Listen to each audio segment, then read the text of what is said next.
Covid के कारण पैदा हुए संकट के मद्देनजर भारत विदेशी मीडिया पर लगातार छाया हुआ है।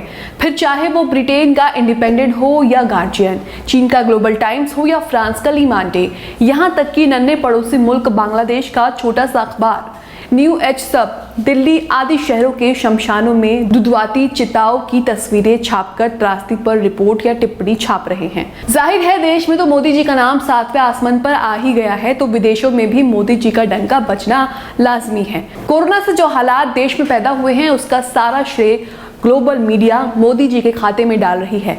ग्लोबल मीडिया ने प्रधानमंत्री मोदी के बंगाल चुनाव में ताबड़तोड़ रैलियों का भी जिक्र किया है। फ्रेंच अखबार ली मांडे ने अपने संपादकीय में लिखा है कि भारत की मौजूदा कोविड त्रासदी के लिए दोषी बातों में कोरोना वायरस की अप्रत्यक्षता के अलावा जनता को बहला फुसला कर रखने वाली सियासत और झूठी हेकड़ी भी शामिल है।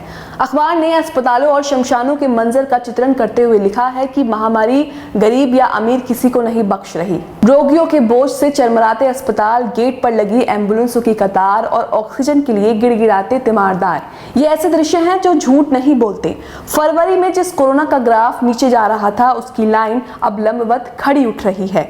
इस हालात के लिए सिर्फ कोरोना वायरस के छलावा को दोषी नहीं माना जा सकता।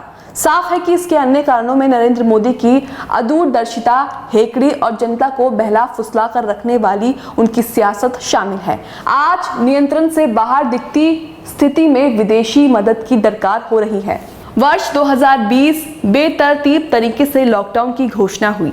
करोड़ों प्रवासी मजदूरों को उनके हाल पर छोड़ दिया गया और फिर 2021 की शुरुआत में प्रधानमंत्री मोदी ने सुरक्षा में ढिलाई कर दी।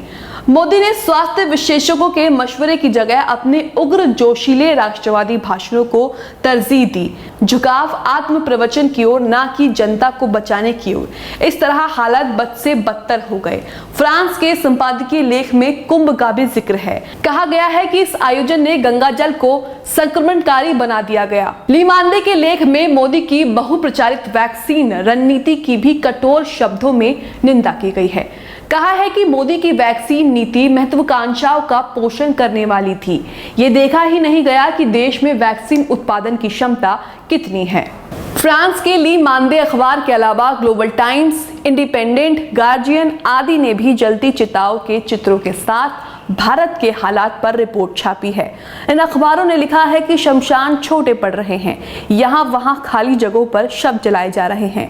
ग्लोबल टाइम्स ने भारत में रह रहे कोरोना पीड़ित एक चीनी नागरिक के हवाले से लिखा है कि अत्यधिक मौतों के कारण अंत्येष्टि से जुड़ा कारोबार भी चरमरा गया है। इन तमाम रिपोर्ट्स के बीच बांग्लादेश अखबार न्यूज 8 की टिप्पणी बहुत मार्मिक है। लिखा है, कोविड महामारी के चलते भारत की हालत उस रात के वक्त सड़क पर खड़े उस जानवर की तरह हो गई है जिसकी आंखों के सामने कार की हेडलाइन चमक रही है और वो समझ नहीं पा रहा कि वो क्या करे। पिछले दिनों ऑस्ट्रेलिया के एक प्रमुख अखबार ने भी भारत सरकार की निंदा की थी।